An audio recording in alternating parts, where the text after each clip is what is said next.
Silakan duduk Bapak Ibu Saudara. Shalom. Puji Tuhan. Hari-hari ini adalah hari yang memprihatinkan bagi saya, saudaraku ya. Kenapa? Karena COVID-19 varian Omikron meningkat. Jadi sekarang kita ini masuk pada PPKM level 3. Tapi kita harus tetap semangat, amin. Nah, saya berdoa sama Tuhan. Tuhan, saya ini khotbah apa Tuhan? Karena apa? Hati saya juga sedih gitu. Jemaat Narwastu Mujizat, ya lumayan ada banyak yang sakit gitu kan. Mestinya pelayanan batal semua, sakit gak enak badan. Ya lebih baik Bapak Ibu kalau saudara batuk, pilek, gak enak badan, izin, gak pelayanan. Daripada apa? Nulari kan gitu ya. Karena Omikron ini, virus ini sama seperti flu gitu. Nah, berita gembiranya, kabar baiknya kalau Omikron itu tidak seganas Delta. Kalau Omikron ini cepat, saudaraku. Nanti habis pilek, batuk, ya sembuh. Saya tanya sama teman saya yang dokter. Dia berkata, enggak perlu obat antivirus gitu. Kalau Delta, wah itu antivirusnya aja obatnya bisa 1 juta, saudaraku. Mahal. Kalau Omikron ini cuma cukup obat-obat biasa dia bilang. Yang penting makan, minum vitamin, istirahat, nanti cepat sembuh. Makanya Presiden Jokowi juga berkata, kalau isoman berapa hari? 5 hari, ya kan?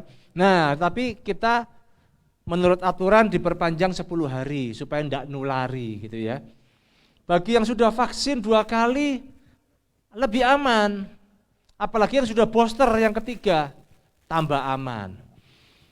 Itu menurut kedokteran. Tapi yang paling aman ketika kita ada di tangan Tuhan. Itu yang paling aman ya. Jadi jangan sampai yang sudah booster, mentang-mentang booster, mana-mana ini. Omikron, nggak usah, saudaraku, biasa saja. Ya, kita harus saling menjaga.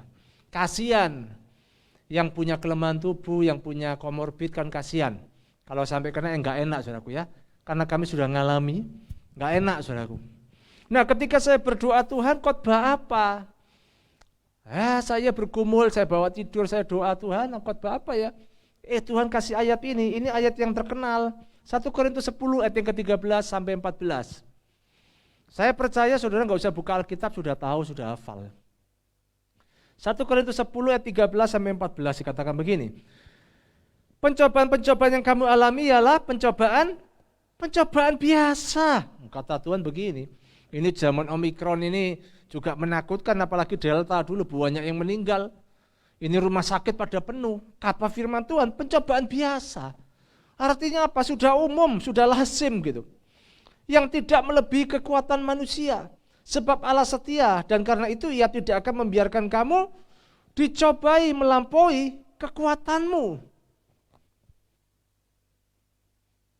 Sampai di mana ini? Pada waktu kamu dicobai, Ia akan memberikan kepadamu apa? Jalan keluar sehingga kamu dapat menanggungnya. Karena itu saudara-saudaraku yang kekasih, jauhilah penyembahan berhala, tanda seru. Iya, konsentrasi saya rada bubar, AC-nya soalnya keras saudaraku ya. Bisa enggak ya dikecilkan? Atau ini mimbarnya diturunkan aja ya, minta tolong Pak. Pak. Daniel tolong. Bisa, hati-hati Pak. Ya, makasih ya. Nah, pencobaan kalau kita renungkan, ya makasih Pak. Nah, di sini lebih enak daripada di situ. Wow. Pencobaan kalau kita renungkan, pencobaan itu ada 3. Yang pertama, kalau kita baca 1 Korintus 10 ayat 13, maka kita akan menemukan kata pencobaan itu ada 2. Ya, dalam bahasa asli piratso sama piratmos. Nah, dari piratso atau piratmos ini ada kata ujian dan pencobaan. Kalau ujian, Tuhan itu selalu ujian. Tuhan itu sifatnya selalu menguji kita, supaya apa? Anda dan saya naik level. Amin. Saudara mau naik level? Kalau naik level, naik kelas, pasti ngalami ujian. Kalau enggak ujian, ya enggak bisa naik kelas. Yang kedua, ketika ujian itu datang, kita juga perlu tahu respon kita bagaimana. Kalau kita salah respon, maka ujian itu akan menjadi pencobaan. Maksudnya gimana, Pak? Pencobaan ada dua. Kalau dari iblis kita bisa lawan, kita bisa tengking dalam nama Yesus, kita pasti menang. Karena apa? Kita disertai Tuhan. Betul ya? Yang kedua ini yang berat. Kalau karena kebodohan kita, ketika Tuhan menguji kita tapi respon kita salah, maka itu menjadi kebodohan buat kita. Ini yang tidak enak, saudaraku. Kita maka sakit. Karena apa yang kita tabur kita tuai. Di mana ada kebodohan kita, di situ ada akibat yang harus saudara dan saya tanggung. Nah, itu saudaraku. Nah, seperti hari-hari ini, kita semua lagi diuji sama Tuhan. Ayo, enggak boleh males.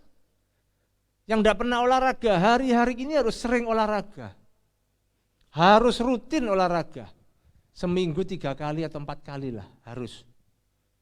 Amin. Kalau saudara malas-malas olahraga, malas makan, maka itu membuat imun saudara turun. Nah, kalau sudah turun nanti sakit, kalau sudah sakit, nggak enak toh. Nah, ini yang saya katakan, ketika diuji Tuhan, Tuhan mau supaya kita ini semangat, kita punya semangat, bangun pagi olahraga, baca Alkitab, berdoa supaya hati ini tenang, karena firman Tuhan katakan hati yang gembira adalah obat yang manjur. Dalam terjemahan lain, hati yang gembira itu menyehatkan badan, ya. Tapi semangat yang patah mengeringkan tulang. Dalam terjemahan lain, orang itu kalau tidak ada semangat, kehilangan semangat, maka tidak ada gairah hidup. Gitu, saudara. Jadi jaga hati ini sungguh-sungguh supaya tetap semangat. Ketika Tuhan menguji saudara dan saya, hidupi ujian ini. Sekalipun Tuhan sodorkan berbagai macam ujian dalam hidup ini. Ya. Ada orang berkata begini, ini kalau sudah Omikron nanti sudah virus itu tambah lama tambah melemah nanti. Makanya ketika melemah akhirnya jadi endemi biasa. Bukan pandemi lagi. Nanti kalau lagi mulai merebak semuanya banyak yang flu, maka divaksin, bisa vaksin lagi supaya kuat. Nah, saudara yang ini berlatih toh. Kalau Omikron ini enggak tahu ini antara flu yang sudah flu terus sembuh, itu kena Omikron apa enggak tahu. Ya, terlatih. Tapi yang perlu kita tahu, ayo kita harus tetap punya semangat. Ayat 13 kalau kita baca, ini janji Tuhan loh buat kita. Dikatakan pencobaan-pencobaan yang kamu alami ialah pencobaan-pencobaan biasa. Ini janji Tuhan. Yang tidak akan melebihi kekuatan manusia. Dalam terjemahan Message ya, The Message katakan begini, tidak ada ujian atau godaan yang datang kepada Anda yang melampaui apa yang harus dihadapi orang lain. Yang perlu Anda ingat adalah bahwa Tuhan tidak akan pernah mengecewakan Anda. Dia tidak akan pernah membiarkan Anda didorong melewati batas Anda. Dia akan selalu apa? Ada untuk membantu Anda melewatinya. Amin. Nah, lalu gimana Pak kalau yang sudah salah karena kebodohannya? Ingat, ini janji Tuhan. Tuhan tetap setia membantu kita. Membantu Anda yang sudah melakukan kebodohan, tetap dibantu Tuhan. Tapi saudara mesti peka akan tuntunan pimpinan penyertaan Tuhan. Nah, ini yang sulit saudaraku ya. Ini saya katakan pembentukan karakter. Pembentukan kerendahan hati. Saudara mau dituntun Tuhan? Dituntun itu enak enggak sih? Kalau langsung Tuhan ngomong, hei anakku berhenti, jangan jalan. Wah enak, langsung kerungu dari langit. Dari langit. Ayo keluar, ke kanan. Enak ya. Saya percaya kalau Tuhan ngomong dari langit begitu saudaraku, waduh langsung jantung berhenti mungkin ya. Ya, itu kan khayalan. Nah ini Tuhan mau ngomong apa enggak tahu. Tuhan nuntun apa enggak tahu. Nah itu yang dikatakan Roh Kudus, itu yang selalu mengajar kita. Menyatakan kesalahan kita, memperbaiki kelakuan kita. Betul ya? Roh Kudus ini jangan pernah kau lupakan. Jadi kalau Tuhan berjanji yang pertama pencobaan yang kamu alami adalah pencobaan biasa yang tidak akan melebihi kekuatanmu, sudahlah. Hadapi setiap ujian-ujian yang kau alami. Ya, hadapi. Memang ketika saya dengar jemaat ini kan saya suka tak telefoni kabeh saya. Saya ini repot kalau tak ceritain langsung saya sebut nama, saudara, oh iya tambah heboh.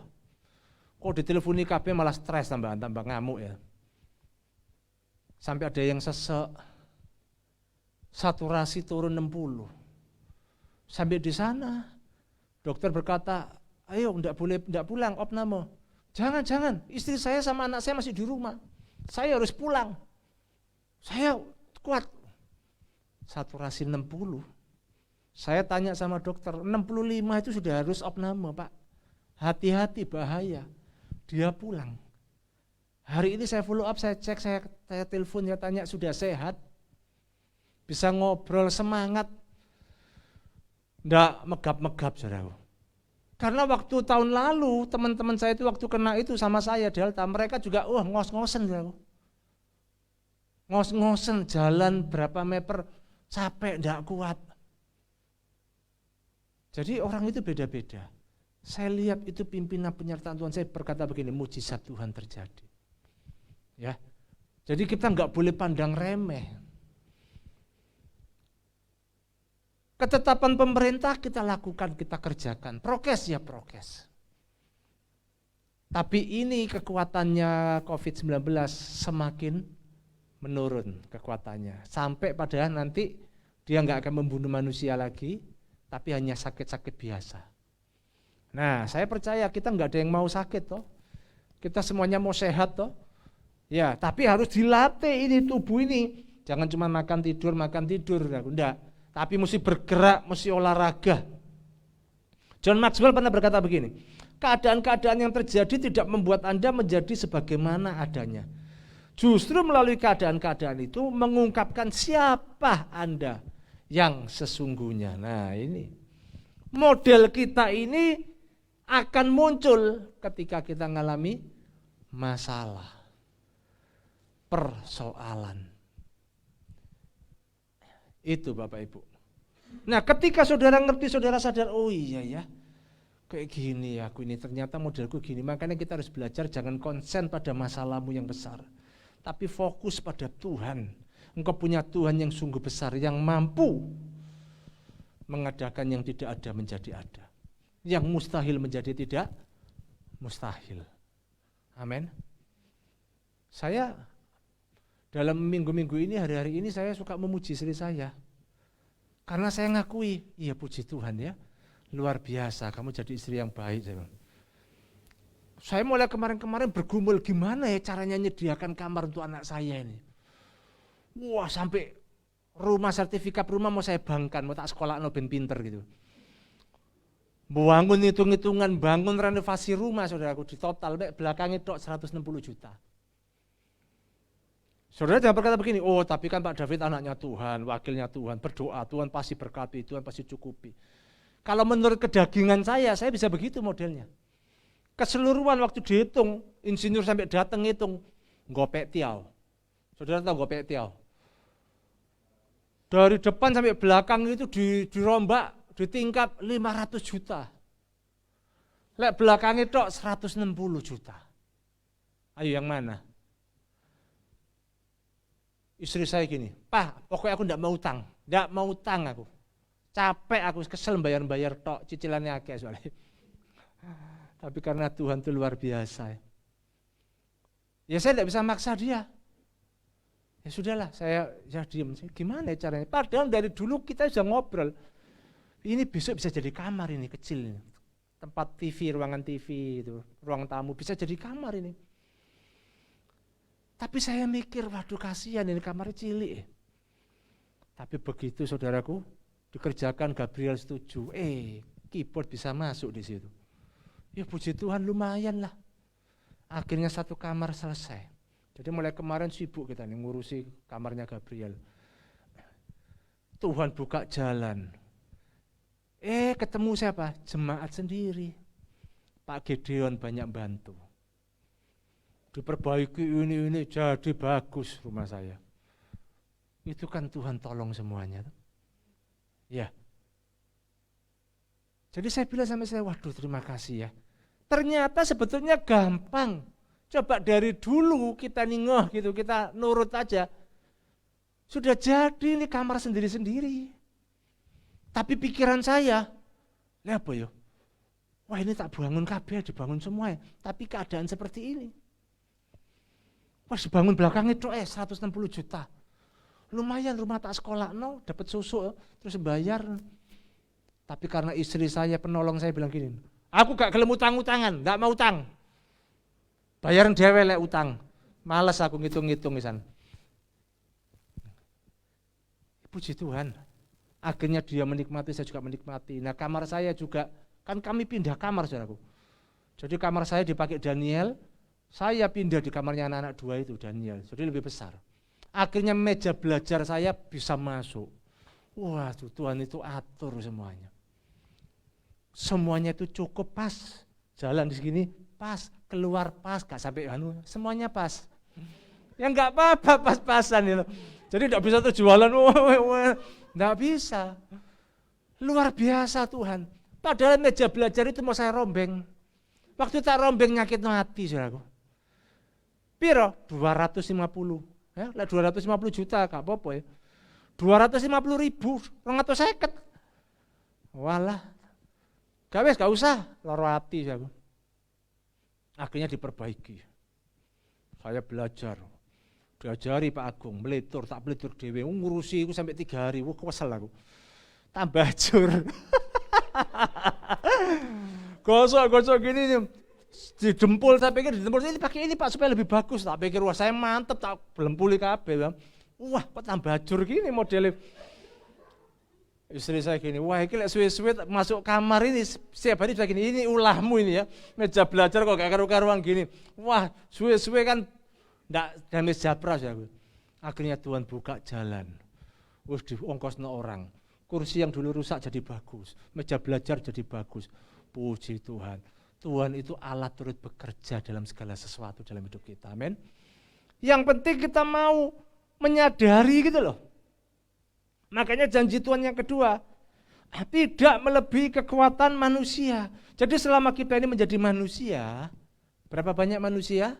Saudara manusia kan? Jadi janji Allah itu pasti terjadi. Tergenapi dalam hidupmu. Ini jaminannya Tuhan. Gitu loh. Ya, jadi yang kedua tidak akan melebihi kekuatan manusia. Filipi pasal 4 ayat 13 dikatakan, segala perkara dapat kutanggung di dalam Dia yang memberikan kekuatan kepadaku. Seandainya kemarin-kemarin saya nggak mau nurut sama istri saya, mungkin geger. Wes gak iso wes tak sekolah no bisa, sekolah lumayan dapat ini nih. Uang itu cepat saudaraku, cepat habis, betul ya? Dapat susah, sedangkan saya ini dapat karena anugerah Tuhan. Tapi habis wah ndak kroso ya. Makanya di sini kita perlu pimpinan penyertaan Tuhan. Amin. Tuhan itu, dahsyat. Sebelum pandemi kami dikasih kesempatan sama Tuhan bisa berlibur sama mertua saya. Ya lumayan saya ini kesarangan itu waktu saya masih kecil. Tapi kemarin itu sebelum Omikron ini melonjak, ya sudah mulai melonjak itu. Kami sampai ke Sarangan, saya baru ingat, Duingin. Sampai ke Tawangmangu. Wah, menikmati berkat Tuhan. Begitu selesai pulang, ngurusi kamar semua, sekarang Omikron meningkat. Coba kalau pas Omikron meningkat, enggak bisa. Padahal itu sudah booking, sudah bayar sewa transportasi. Allah turut bekerja mendatangkan kebaikan. Jadi walaupun hari ini terjadi seperti ini, justru ini loh kelihatan kualitas iman kita sama Tuhan. Amin. Ternyata memang survei membuktikan, banyak pendeta-pendeta teman-teman saya tanya, justru yang rajin ibadah ke gereja itu rata-rata orang yang tua. 50 tahun ke atas malah rajin. Tapi justru yang muda-muda hilang. Tapi saya bersyukur di Narwastu Mujizat anak-anak muda ini terus setia ke gereja, terus setia melayani Tuhan. Kan luar biasa ya. Mereka pada ketakutan, dulu aktif, worship leader aktif, tiba-tiba hilang. Karena apa? Covid. Dulu pemain keyboard aktif, pelayanan. Begitu Covid hilang semuanya, tidak tahu kemana. Justru ini loh menyingkapkan siapa engkau sesungguhnya. Amin. Masa-masa sukar ini menyingkapkan siapa engkau sesungguhnya. Waktu berapa Rabu kemarin saya saksikan Pak Randy. Tidak tahu ceritanya pasti gimana. Pokoknya intinya itu ternyata Pak Randy itu satu kamar, anaknya itu habis kena Covid. Kalau tidak salah begitu ya Pak Randy ya. Kena Covid. Makanya kena Covid akhirnya harus periksa. Dia langsung isoman sendiri. Periksa, ya puji Tuhan. Tidak Covid. Yang luar biasa di jemaat kita ini, satu keluarga, semua Covid, ada satu yang tidak Covid. Loh, lihat. Satu bebas. Nggak tahu, mungkin OTG juga bisa. Soalnya sekarang ini katanya kalau Omikron, antigen itu swab antigen tidak bisa terbaca. Harus PCR. Nggak ada yang tahu ini gitu. Nggak batuk, nggak pilek, nggak ada apa-apa. Sehat. OTG, ya bisa jadi. Yang lain sudah tepar, positif, dia enggak. Tidak ada yang tahu. Baru-baru ini saya diceritain ini. Saya sebut aja nama. Orang tua dari Cynthia, Bu Cynthia ini, suaminya, istrinya Pak Randy kan. Kok bisa ya papaku itu loh. Cek darah, antibodinya berapa? Sampai kaget dokternya, 25.000. Istrinya yang kena Covid hanya berapa ribu, 2.000 atau 3.000 gitu. Ini 25.000. Tidak ada yang tahu. Makanya waktu pegawainya semua kena Covid, dia yang nganter ke puskesmas, dia yang jaga toko, dia yang ngatur semua. Tidak Covid sampai hari ini. Saudara bisa tangkap ya. Berarti mana yang kena Covid, mana yang tidak kena Covid, itu seizin Tuhan. Saya nggak bisa cerita semua. Nanti saudara jadi, kena Covid nih, loh kena Covid. Jadi rame saudaraku ya. Tapi saya beritahu satu hal, tidak ada selama kita buka gereja Narwastu Mujizat, selain mulai dari awal ya sampai sekarang, tidak ada seorang pun di gereja ini yang kena Covid karena ketularan di dalam gereja. Betul ya? Nggak ada. Tapi ketularannya justru di luar. Jadi ketika minggu ibadah ke gereja, minggu ke gereja, dia tidak ke gereja. Hari Kamisnya sudah nggak enak badan. Kamis sudah tidak enak. Kamis, Jumat, Sabtu, akhirnya minggu tidak ke gereja. Ya kan? Rabu tidak ke gereja. Jadi Tuhan itu atur semua. Jadi nggak ada terus ibadah begini, minggu memoro, Senin, rombongan sak gereja Covid KB. Enggak. Itu di gereja ya ini sampai anak saya ketularan itu. Itu saudaraku. Karena gereja itu ngeroh terus tapi tidak mau pakai protokol jadinya. Jadi waktu saya khotbah di sana seperti orang gila, saya jadi merasa begini. Kayak orang kelainan aku. Sing lainnya biasa tidak mau pakai masker ya. Saya pakai masker itu awal-awal. Jadi khotbah beberapa kali saya pakai masker. Akhirnya saya pakai face shield. Sesuai kayak kelainan dewek ya aku mbak face shield. Terus pakai masker rewes gak pakai face shield. Mereka enggak. Tapi begitu kena Covid, lucu kata Daniel, pamit, aku tak pulang dulu ya, badanku enggak enak. Iya, aku juga gak enak ya. Podo ya, pulang-pulang. Udara nih, iya udara nih. Begitu waktu ibadah batuk gantian, sini batuk, sana nyaut, sana, kok saut-sautan nih ya. Awalnya begitu ya aku. Ternyata betul, terdeteksi bareng-bareng. Covid KB dan gembalanya hampir meninggal. Tapi Tuhan itu luar biasa, masih datangi gembalanya. Ditanyai waktu itu, ceritanya begini, kamu mau makan apa besok? Dia bilang begini, aku mau makan soto Tuhan. Soto, ya wes besok makan soto. Antara sadar nggak sadar dia itu mimpi. Tapi begitu besok, loh soto sungguhan ya. Padahal sosok-sosok sampai dikasih apa itu inspirator. Apa? Namanya apa itu saya lupa. Ventilator ya. Kok ventilator? Ya ventilator ya. Ya itulah saudaraku ya. Ventilator ya kok inspirator. Ventilator itu. Begitu dia makan soto, selesai makan soto, waras saudaraku. Sampai temennya ini yang sama-sama isoman itu di UGD, yang temannya bilang begini, kamu tadi malam ngomong-ngomong sama siapa? Kok ngomong-ngomong enak itu, tapi aku enggak ngerti bahasamu. Loh iya ta, iya. Aku itu lo ngomong mau dikek makan apa, kamu makan apa kata Tuhan gitu. Oh iya ta, terus aku minta soto. Hari ini makan soto, loh kok bisa gitu ya? Iya itu Tuhanku dahsyat, dia bilang gitu. Jadi kemuliaan nama Tuhan. Jadi setelah dia makan soto, sembuh. Saudara mengalami begitu? Wah, nih ICU sih Pak. Gara-gara soto di ICU dulu, moh. Katakan begini berikutnya, saudaraku lihat. Ya, janji Tuhan. Sebab Allah setia dan karena itu ia tidak membiarkan kamu dicobai melampaui kekuatanmu. Yang ketiga, percaya Allah itu setia dengan bukti tidak akan membiarkan kita dicobai melampaui kekuatan kita. Amin. Makanya seorang penulis buku, seorang motivator terkenal bernama John L. Mason pernah berkata, Anda bagaikan sebungkus teh yang tidak bernilai banyak, sampai Anda melampaui secangkir air panas, baru bernilai. Saya ulangi, Anda itu sebagaikan sebungkus teh yang tidak bernilai. Jadi teh itu kalau enggak dilampaui dengan air panas, dia tidak akan mengeluarkan harum. Betul ya? Lalu tidak akan rasanya jadi enak, jadi air biasa. Mosok teh ini nih, mek teh tok enggak bisa. Harus dilampaui air panas dulu, dikum dulu, lalu keluar baunya. Sedap, kasih gula pidik duduk.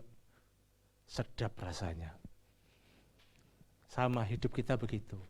Kadang kita ini melihat kesetiaan Tuhan. Kalau dalam keadaan semua baik-baik itu enak ya. Kalau semuanya baik, ini COVID sudah enggak ada, saya khotbah ini saya lebih semangat saya. Kayak yo gitu rasanya ya. Tapi begitu ngalami seperti ini kita sama-sama. Maskeran terus, khotbah maskeran. Kemarin saya juga pelayanan sampai ke Welingi, Blitar.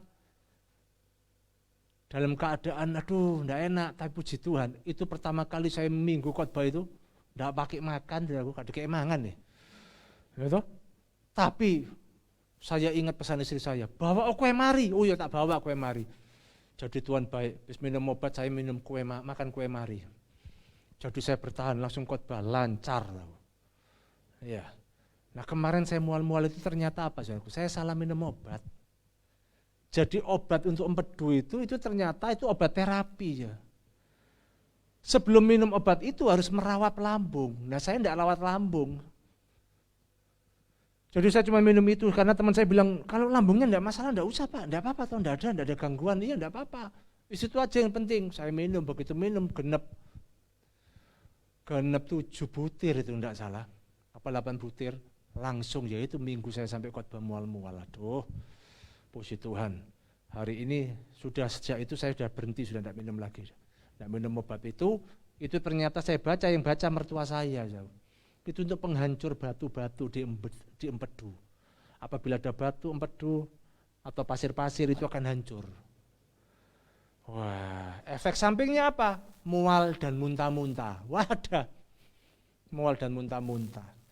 Makanya saudaraku dalam hidup ini, saudaraku, kadangkala kita ini diizinkan Tuhan mengalami sesuatu yang enggak enak. Tapi ujungnya kita akan melihat bahwa Tuhan itu tetap Allah yang setia. Amin. Ingat dalam bahasa perjanjian lama, oh saudara saya belum khotbahkan ini mungkin ya. Kata setia itu dalam bahasa Ibrani memakai kata hasdau. Artinya kesetiaan itu tetap menetap tinggal selamanya. Dari akar kata keset atau heset. Jadi kasihnya, cintanya menetap untuk selama-lamanya dalam hidup kita. Itu bukti kesetiaan Tuhan. Sekalipun suamimu mungkin tidak setia, istrimu tidak setia, engkau tetap punya Tuhan yang setia. Amin.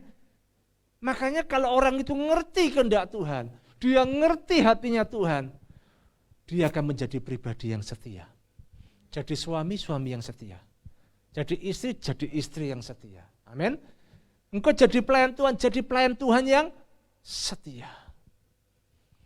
Saya ini kalau ngelihat Michaela ini anaknya Pak Yoyo, dididik sama bapaknya ini, mulai kecil, setia, dampingin bapaknya terus ya. Dilatih, diajari mixer, saya bersyukur. Di youth, dia sudah mulai jaga, soundman, dia mulai nyetel-nyetel, setia. Nah nanti kita akan lihat 10 tahun ke depan, 20 tahun ke depan jadi apa dia. Iya kan? Karena saya melihat seumur hidup saya ini sampai hari ini, orang yang setia sama Tuhan, hidupnya itu selalu naik diangkat Tuhan. Enggak pernah sampai turun jungkir balik, enggak pernah. Saya ngelihat. Enggak peduli latar belakangmu apa. Cleaning service pun saudaraku, bersih-bersih gereja cleaning service, diangkat Tuhan. Setia. Makanya Alkitab katakan orang baik banyak tapi orang setia siapa yang menemukannya. Makanya ketika Tuhan melihat Daud, Tuhan memuji Daud, ini loh hambaku yang setia. Siapa Daud? Seorang angon. Ya toh? Hanya ngangon 2-3 ekor domba. Itu pun bukan miliknya. Siapa yang nyangka?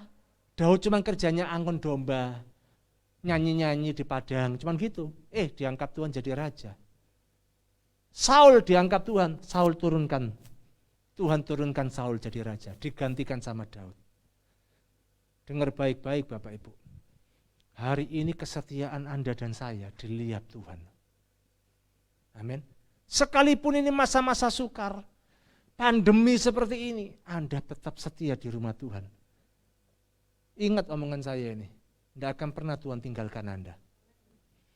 Ya. Tapi kalau yang main-main sama Tuhan, ya sudah, saya nggak berani ngomong gitu. Cuman saya mau ngomong aja, yang saya tahu saya lihat orang yang setia sama Tuhan. Tuhan itu selalu luputkan, selamatkan. Sekalipun dia ngalami sesuatu yang nggak enak, sekalipun nggak enak itu lagi ujian dalam hidupnya, supaya dia naik level. Amin. Saudara mau naik level? Hadapi setiap proses bersama Tuhan. Janji Tuhan yang keempat, dikatakan pasti ada jalan keluar. Renaldi Kasali PhD pernah berkata begini, salah satu rahasia sukses para pengusaha Cina adalah mereka tidak manja. Ini, jadi orang manja itu adalah sesuatu selalu minta dituruti kemauannya. Mintanya dilayani, minta beres semuanya disediakan, itu orang manja. Kalau Tuhan berkata pasti ada jalan keluar, ya, bagi orang yang percaya kepadanya, itu berarti kita tidak boleh manja. Amin. Hadapi setiap masalah. Jangan lari, jangan keluar dari masalah. Hadapi setiap masalah. Amin. Kalau engkau salah, hadapi. Jangan lari. Saya percaya ketika engkau hadapi bersama Tuhan, janji Tuhan itu pasti terjadi. Tidak ada perjuangan tanpa kemenangan, tidak ada kemenangan tanpa perjuangan. John L. Mason itu pernah berkata begitu. Jadi kalau kita tahu Immanuel, apa itu Immanuel? Allah beserta kita, Immanuel. Berarti kalau Allah beserta kita, yang harus berjuang siapa? Di depan ini menghadapi semua. Kita, Tuhan menyertai kita. Amin. Haleluya.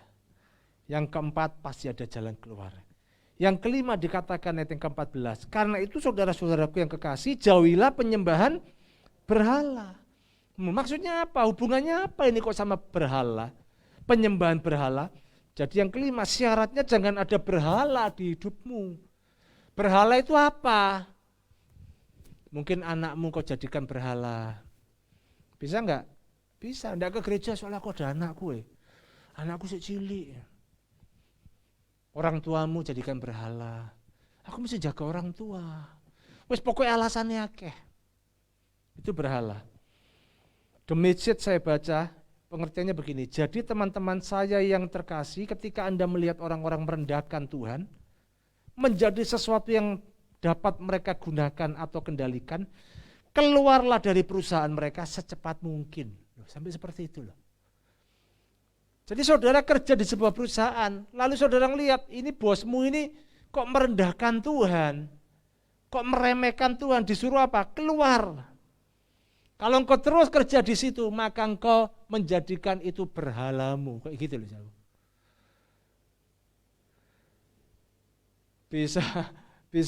Bisa masuk saudaraku ya. Sampai seperti itu. Jadi Tuhan tidak mau dalam hidup kita itu ada berhala. Artinya apa? Mencintai atau menempatkan sesuatu lebih dari Tuhan. Itu berhala. Ya, coba dicek gitu. Ada enggak berhala di hidupku itu? Sebab itu Lukas pasal 14 ayat 33 dikatakan, demikian pula lah tiap-tiap orang di antara kamu yang tidak melepaskan dirinya dari segala miliknya tidak dapat menjadi muridku. Jadi kalau saudara tidak bisa melepas dari segala miliknya, engkau enggak bisa menjadi muridnya Tuhan. Lepaskan itu semuanya. Ya. Saya ini bersyukur kami sudah melewati. Anak-anak kami waktu masih kecil ya. Gabriel masih di kereta dorong. Kami terus pelayanan. Daniel masih kecil. Pelayanan. Foto-foto masih ada. Kalau saya lihat, oh Tuhan itu luar biasa. Kami di Buruniaga Komsel, Gabriel tidur di meja kantor itu. Tidur Gabriel. Cokotin nyamuk. Saya keluar pukuli ada nyamuk. Gitu lihat. Mulai kecil saya bawa mereka ini kepada Tuhan. Nyamuknya dipukuli ya toh, bukan Gabriel. Dia tidur ada fotonya. Saya tadi ngomongnya apa? Gabriel yang saya pukuli. Enggak toh ya. Bapak Ibu yang dikasih oleh Tuhan, ya, hidup ini terus berjalan. Tapi janji Tuhan engkau harus mesti ingat. Ya. Pencobaan kita alami pencobaan biasa. Sekalipun hari-hari ini Omikron terus meningkat, saudaraku. Ya, ayo tingkatkan iman percayamu kepada Tuhan. Kalau engkau salah, bertobat minta ampun sama Tuhan. Tetap kembali ke jalan yang benar. Haleluya. Saya undang pemain musik, yuk kita naikkan lagu pujian.